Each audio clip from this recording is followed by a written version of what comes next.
Welcome back to the space between the picket lines. My name is Rebecca David. I am your hostess. You'll notice there's another human being with me here. This has been such a long time coming. I'm so excited that I get to share this with y'all and that I get to share this with her, and I'll explain who she is here shortly. Now, I wanted to let you guys know before anything else that today's discussion, normally on this channel, every video that I have, God comes in at the end. So before that, it's just all about, the science and the things that have nothing to do with religion. Right. But as you may have already noticed, the title for today's episode is The Christian Perspective.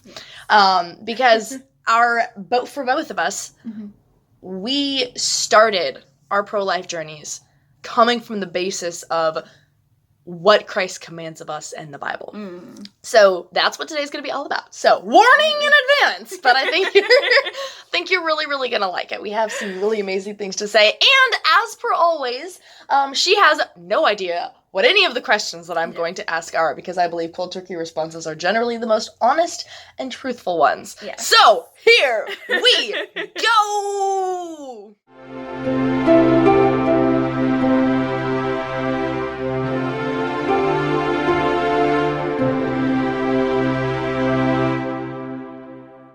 It is my honor and my privilege to introduce to y'all Faith Adams. Hi, guys. I'm so excited. This has been such a long time. We've been planning this literally since the middle of summer. Yeah, It's wild. It's been months. It's been crazy. Yeah.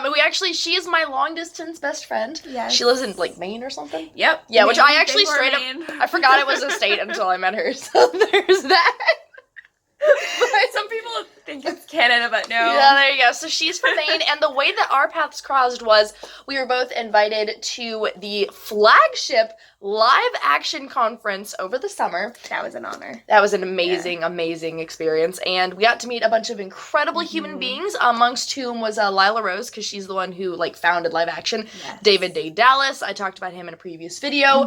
We got to meet Abby Johnson, who I've also talked about in a previous video. Just incredible names in the pro-life movement, the ones who paved the path that we now both walk. And at that conference, that was where we both decided that we were going to dedicate our lives to the fight for the preborn. It truly was. When I first met Bex, there was this instant connection. It was amazing. We're kindred spirits. Yes. It wasn't just For all of you Anne of Green Gables fans, she's the Diana to my Anne. So it's true.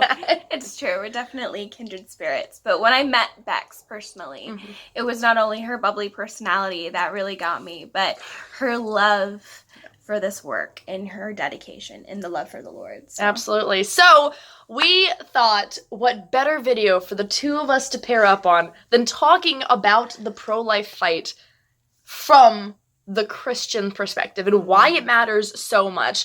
And this one's going to differ from the one that I did with Kate Rogers, because in this one, we're looking at it specifically and exclusively from the angle of what does the Bible say about this? What does our Savior command us to do, and why it should matter so much? So before we get any further in, I wanted to read, or actually have her read, a Bible verse that's all about the importance of the child in the womb. Absolutely. So it is Psalm 139:16. All right. Thine eyes did see my substance, yet being unperfect, and in thy book all my members were written, which in continuance were fashioned, when as yet there was none of them. Absolutely. I love that. And we know, and I actually broke this down in one of the first videos I did on this channel, the science behind the fact that it is a proven fact. The child in the womb is a new human life. Absolutely. From the moment of conception. Yeah. There's so much evidence for that you... Yeah. At this point, it's not a matter of do we know or don't we. It is a matter of will you accept the truth of it or will you not? And that's entirely up to you guys. Hence why I have the whole channel in the first place.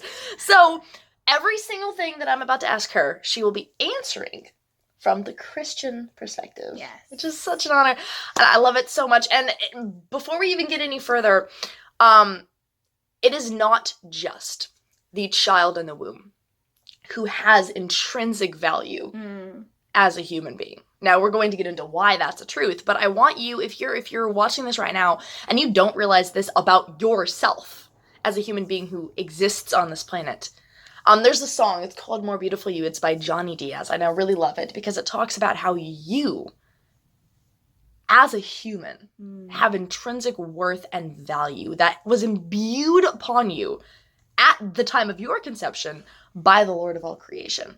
That's not something anyone can take away. That's not something that anyone can ever do anything to remove from you. It is not possible. And I think that's what's beautiful about truth is it is not, it's unwavering. Changed. Yes, yeah. there is no such thing as your truth versus my truth. There is only what is the truth, and then what is your opinion based off of the facts that you know currently. Those are the two options that are out there. Yeah. So, are you ready? I'm ready. I can't stop smiling. I'm so excited right now. It's fantastic. Okay, so first up, why are you personally pro-life? You know, I get this question asked a lot. Yeah. Side note on this before she answers, she and I are both very, very active on the social media world for the pro-life cause. So we've heard every version of this question that there is. Go ahead. Pretty much. And usually what I start off by saying is that I grew up in a Christian household and I was brought up that way. But I am not pro-life because I am Christian. Yes. I think that's very important because people get that confused. They're like, oh, you're pro-life because you're automatically Christian. No. Yeah, which is actually why I started this entire... I was not going to do a YouTube channel or a podcast. That was not the design I had in my head. And then the number one thing I kept hearing from people on social media who were attacking me for being pro-life was you're only pro-life because you're a Christian. Right. And I was like, okay, if we want to make that argument, let's just take God out of it and let me show you all the other reasons to be pro-life. Continue. Exactly. So personally, why I am pro-life is because when I got into the nitty-gritty of it, and when I first, because I was really active during my youth ministry in high school, and, you know, as a teenager, I was curious what truly is abortion. And again, live action. And I have an entire video about that, and so does live action, by the way. It was actually the year, and I don't know if you know this, but in 2019 when Unplanned came out. Yes! Yes! That movie changed my life. I got goosebumps when I saw the trailer. Oh my gosh, I watched it, so I ended up getting quarantined. I watched it right at the beginning of COVID wreaking havoc on everything, because I was not only secluded to my apartment for an entire month, I was secluded to my bedroom, and... For those who know anything about me, I like open spaces. I don't like being confined. So I was going nuts. I bet you're bouncing off. Oh my God, it was horrible. And so what I started doing was I just made a list of all these Christian movies and pro-life movies and et cetera, that I'd been meaning to watch but hadn't gotten around to, and I just marathoned all the way through them. So I watched both of the God's Not Dead movies and Unplanned in like the same afternoon. Yes. It was intense. That's an emotional roller coaster. Oh my gosh, it was. Holy crap. Continue. Yes. So, I went and saw it in the theaters. Woof. And, you know, the surround sound, it kind of gets you or whatever. Yeah. But I saw it, and I broke down. Yes. I was bawling my eyes out for a good half of that movie. I think a good, decent human being would after seeing that scene. But then I really wanted to get to know the medical side of it. Yes. Huge deal for me. Yes. And that's when live action came in. Yes. And so there are two, if you have never seen, and if you hear nothing else today, hear this. There are two videos you need to watch, both produced by live action. The first is an interview with a prior abortion doctor. Yep. It's a second trimester abortion. He details step by step what is done. So I actually I have a separate video that talks about what an abortion is and the aftermath for women, and I discuss a lot of the same things, but he's, he knew his stuff. Yeah. So watch that one first. It's heart-wrenching, but it is meant to be. Because you need to understand exactly what's happening. And then the second one is the baby Olivia. Yes. The baby Olivia video. It's amazing. It's precious. Yeah, so you should definitely watch both of those, and you'll see why when you watch them. Continue. Yes. So once I saw that, I knew I needed to do something right then and there. Yep. And that is when I became active in the pro-life. I dedicated my social media to that. Yep. So I think ultimately I'm pro-life because ethically there's Do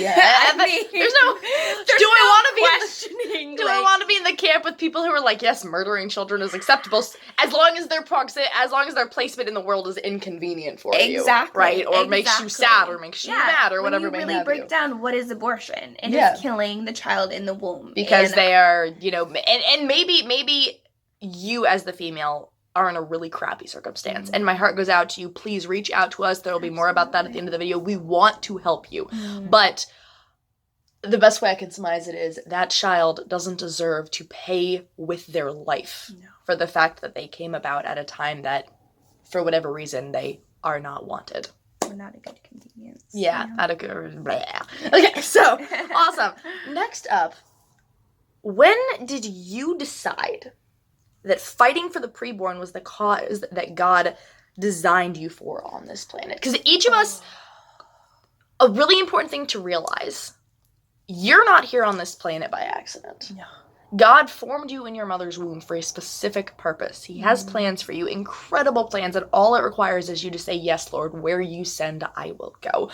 And it will revolutionize everything about your life. I would not be where I am today had I not answered God's call. No. I just wouldn't. Heck, I'd probably not even be alive. That's a whole separate story. Yeah. But, so when was that moment for you? When did you say, okay, I need to dedicate, there's a difference between things that you would like to do with your life and feeling that moment when God puts a calling on your life. Oh, wow. Because it's undeniable. It is. And for me, I think it was a process. Yeah. Of course. There was a long time where I was like, oh God, I don't know what I want to do. Yeah. And I think that was, for me, the biggest thing. I prayed about it a lot. I think the biggest moment was during the course of 2019. Yes. And again, with the unplanned. And I know I mentioned that a lot, but it was a pivotal moment for me too. Yeah. It changed the way that I look at it. Exactly. Because it went from being if people ask me why I'm pro-life, I will absolutely tell them. And, if someone comes to me and asks me, should I get an abortion or not, I'll say no. It changed when I saw that movie from that to I must do something. Yes. I have to step in. That's exactly God made me a bullhorn for a reason. He did. Love her. Continue. Yes, and knowing that it's happening across the street, next door. Yes. It's not like, and it would be bad if it was happening in another country or whatever, but this is Which it is, by the way. Yes. And it's there's a whole side topic. Continue. Right. But it's a daily nightmare. Yeah. That is occurring.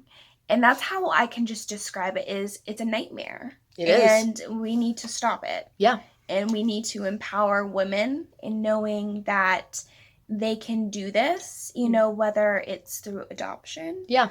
And actually, I have a whole video on that, too. I'm just scaling right through it. Knocking down all the things. I got you. Continue. Yes. So, there are options out there. Absolutely. It is 100% okay to have no clue how you're going to do it. Oh, heck yeah. We've all been in some situation. I know I've had plenty of occasions where God tells me, hey, you're doing this. And I'm like, okay. Yeah. And I've had to say so many times, okay, God, you're going to have to get me where you want me to go. Because I have no clue how to get there on my own. Like I said before, I had no idea. Like, I knew I had this passion and love for children in general. Absolutely. And I thought I wanted to do, the teaching route and whatever. Yeah, you would have been a very good teacher, not going to lie. Okay, continue. But there was something about this mission that I was like, I need, and it's not so much the attention, it's putting this magnifying glass over that's a very something good way to phrase that it. Is being covered or very much hush-hush. Yes, women have been told, and again, I have a video about this as well. You should just go through the playlist after this if you haven't already. Lots of great information. And it's all backed up by data and research and the like.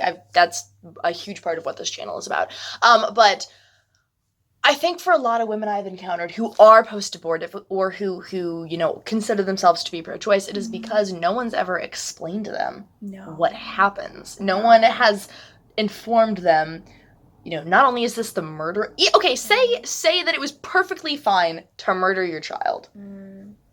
The woman will have it is unavoidable that there will be an aftermath of consequences. Right. And they will follow that woman for the rest of her life. There is a lot of data and research on this. It is. And it has the potential to break the female psyche. And it's the whole process. And women just don't know that. So putting a magnifying lens on that and showing them the empowerment of women should never have to come at the cost of a life. No, absolutely. And it actually shocked me the other day because I saw someone, and it was actually while I was out on the sidewalks. Sure. And they came up to me, and they were like, "What is abortion?" Oh my goodness. So they've heard of it. Yeah. It's been very much out there. Sure.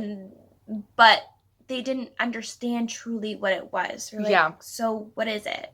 I heard it's called, or I've heard from Planned Parenthood, it's been a woman's right. Yeah. But truly, what is it? And for me, that was heart-wrenching. Yeah. Because he grew up his entire life kind of blindfolded to that. Yeah. And so... Well, that's why it's so important. So for you realized back in 2019 when you saw him playing, that was your moment where you said, this has to be my life's mission. Yeah. I don't even know how to describe it. I knew right then and there. Yeah, absolutely. Well, God works in mysterious ways, my dear. So next up, why do the preborn matter so much to Christ, and by proxy to people like you and I? Well, for one, we're his children. Truth. Yes. He calls us his beloveds. Absolutely. And I don't look at another human being and we're all equal. Yes. We're all created equally by God. And I don't put someone's worth, whether it is, depending on their lifestyle or where their mother or father came from. We often look at people who are in the foster care. Yes, I've heard so many times, well, they're just going to end up in foster care anyways because they're unwanted, so they'd be better off not being born at all. And it totally, because I have I have foster siblings. I have an adopted sister. I can't even fathom. And for a foster child to look back at that comment, it absolutely breaks my heart. Well, and one of the things, I will never forget this moment, someone had commented that, because like I said, I post daily pro-life material on all of my, that's literally why I have social media. No kidding. She was there the day that I was like, well, guess I'm going to have to do this now. But I had posted something about, it had something to do with with foster care, and someone replied, well, they're just going to end up in the foster care system anyways, so they might as well just not be born. And a child who was in foster care currently, going through the foster system, goes, I know this is going to come as a shocker, but a lot of us prefer life. Right? And she's speaking as a foster child. Yeah. And I had to screenshot it because I was like, how awful would it be to be in that foster care child's shoes and read comments saying you're better off dead? Because that child has just as much worth as you and I do. I think what's crazy, yes, amen to that. I think what's crazy is that it's all about environment. It is. It's whether or not you're here or there, in the womb, in foster care. It does not matter. Your location on Earth is irrelevant to your worth as a human. Oh my word, yeah. Simple as that. If so, half the planet would be gone. Ain't that the truth? Holy crap. Half the population, yeah. True story. But let me just repeat that one for you again, because that's the best way I've phrased it thus far. Your location on planet Earth has nothing to do with your intrinsic worth as a human being. Absolutely. Period. You are a child of God, and that means that you matter. And that you matter from the moment that you were created. And you weren't created by accident. Don't ever let anyone else tell you any different, period. Absolutely. Oh, yeah. Yeah, that was beautiful. So next. And this one, warning in advance, This one's going to be a really hard hitter. It deals with a very difficult and dark subject. So just brace yourself. Okay. Okay.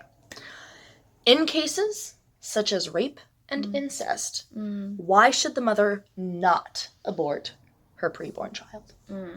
So like what we talked about earlier, environment. And yes.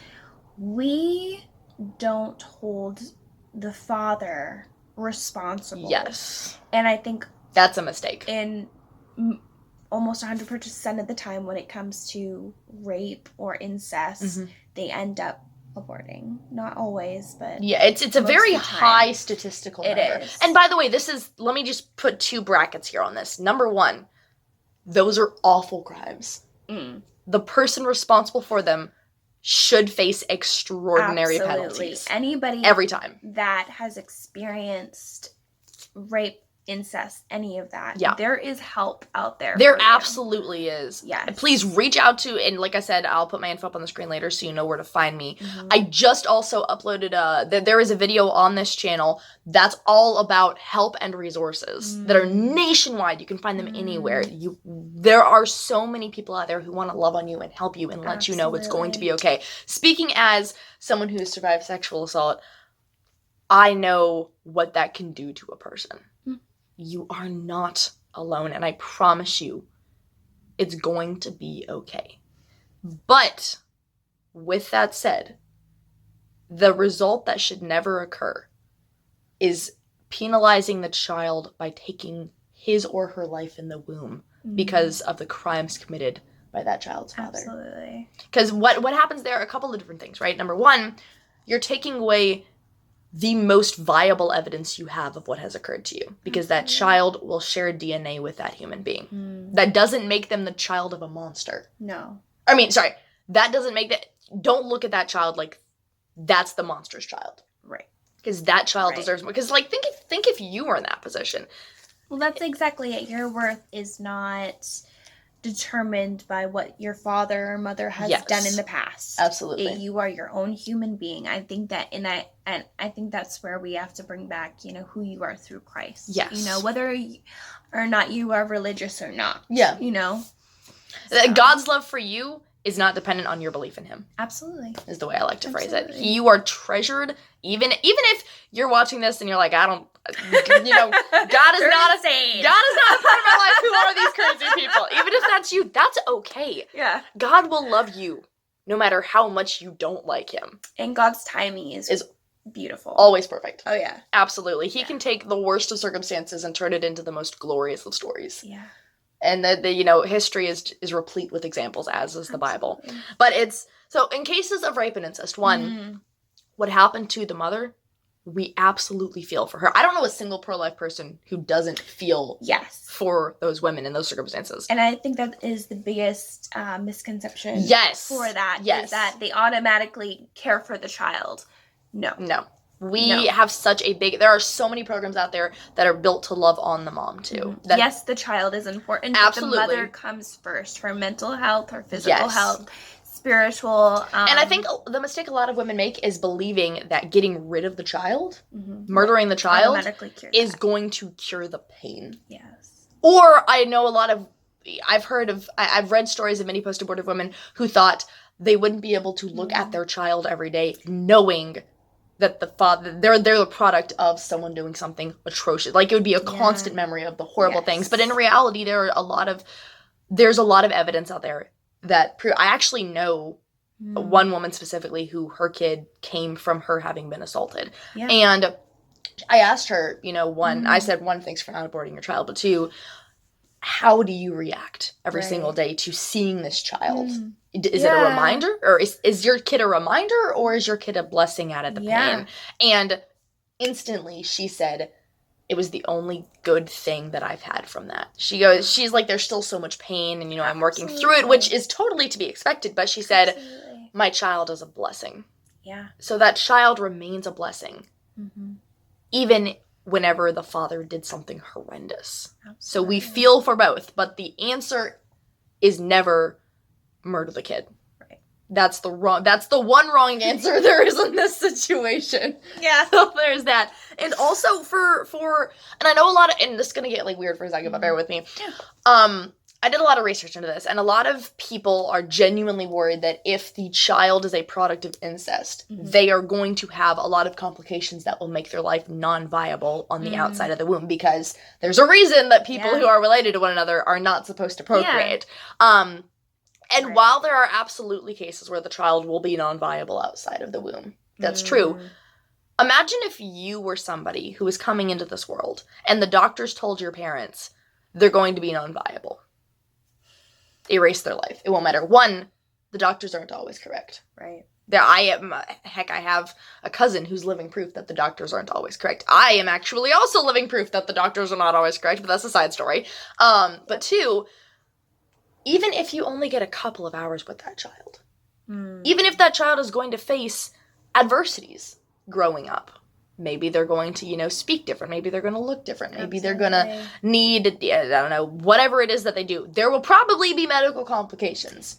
Yeah. But, one, there's medical complications for tons of other people who we would never consider murdering just because of those complications. And two, if you're saying I would rather the person be dead than face medical complications, that's the wrong answer to the scenario. And once again, it loops back around to that's still a child. It is. They didn't ask for this to happen to them. No. And I believe, when God does not make mistakes. God does not. That's one of the great things about him. He's always on point, no matter what. Right. And even if there are horrible situations where that occurs, that child will still meant to be born. Absolutely. And he still has a purpose. Yeah. And I think people, base their value off of, they're going to suffer and stuff like that. Yeah. And it's like, well, they might go through some hardships. Yeah.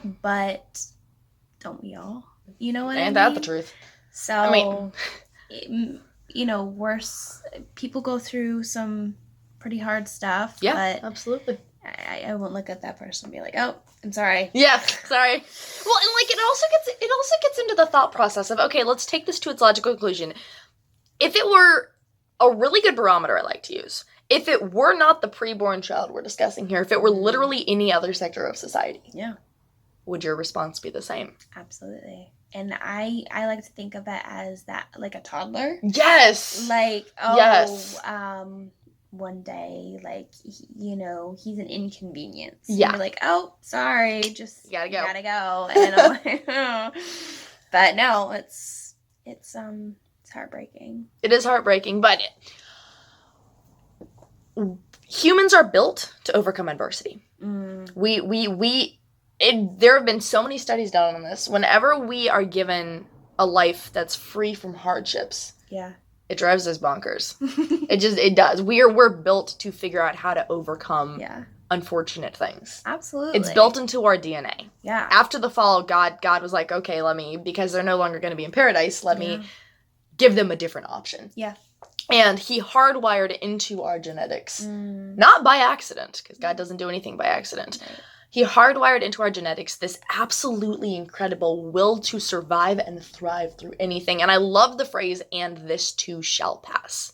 Because you will experience hardships in this life. And if you are, maybe you're a teen mom, maybe you are watching this and you've been through something atrocious. And now you have a kid and you're like, what? And this too shall pass. And that child will prove to be an incredible blessing to your life. I truly wish we could hug our audience.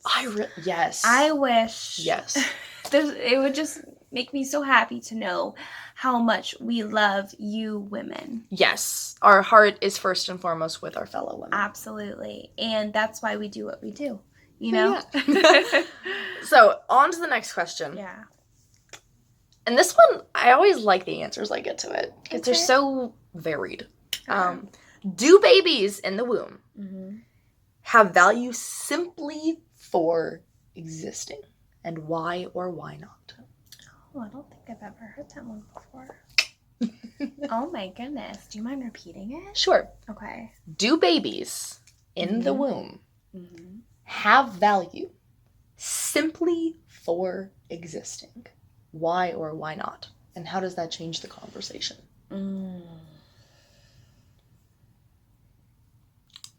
I'm very curious to see what other people said, because I would say probably no. This is why I love asking this question, because I was not expecting that answer. So in that case, if you do not believe that the child, because I actually come from the perspective that yes, the child does have value simply for existing. So you explain why you don't think that that's true, and I will explain. I think I was confused by the question. Oh, I'm sorry. So I'm sorry. I was like, oh, plot twist. No, I'm so sorry. I was like, wait. Now that I think back, sorry about that. You're all good. You're all good. Go ahead. Yes. Yes, I do.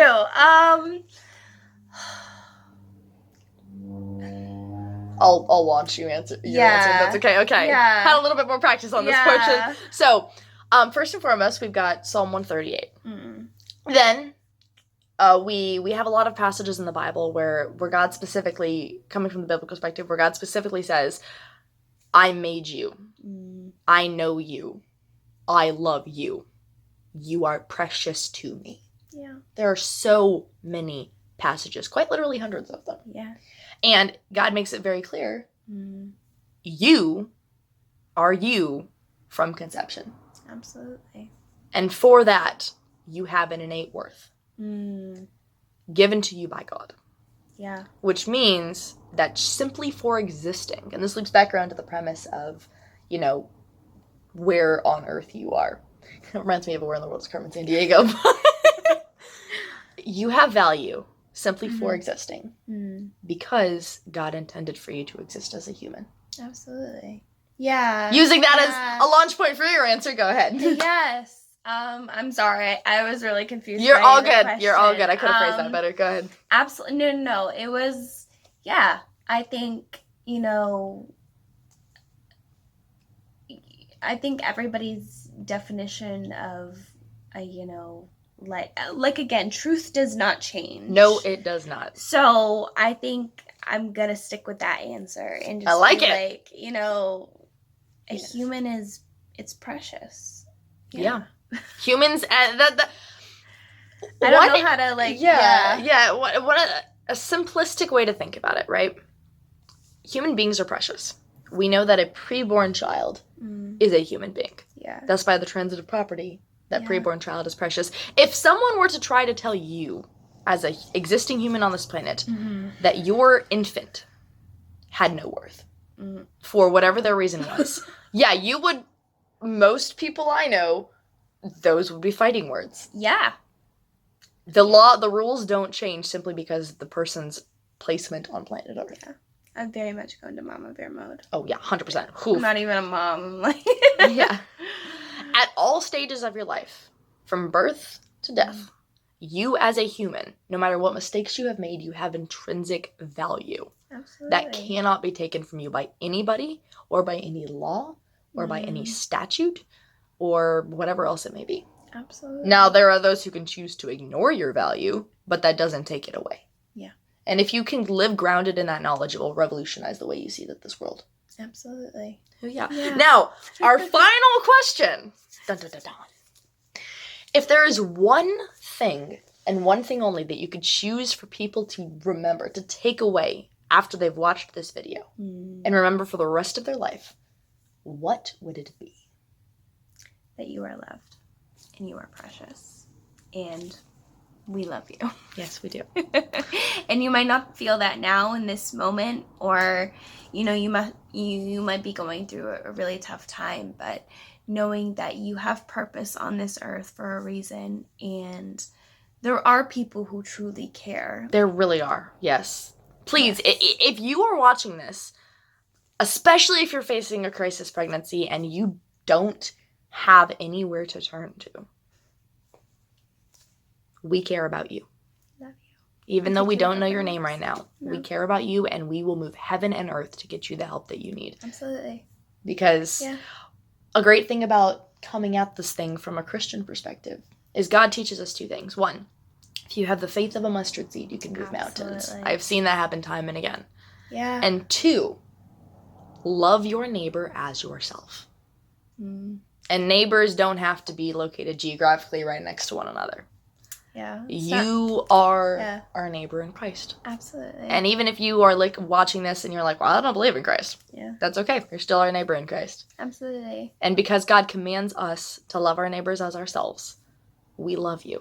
No matter what your life looks like right now. And we will do as God commands, and we will get you to where you need to be. We're fighting for you. Yeah.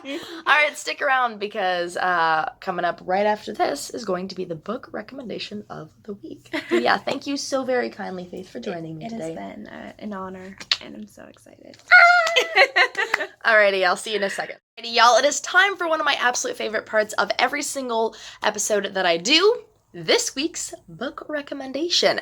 Today, I'm recommending to you a book by Stephanie Gray. It is titled Love Unleashes Life, Abortion and the Art of Communicating Truth. Now, this one's really important to me because it's designed to train its readers to have compelling and simultaneously compassionate encounters when discussing abortion. And I think that this is so, so important because, if I've said it once, I've said it 1,000 times.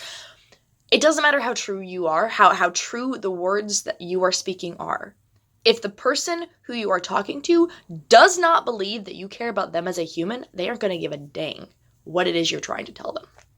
So prove to them that you love them the way that God loves them, as a human who has intrinsic worth just for existing, like we were talking about today.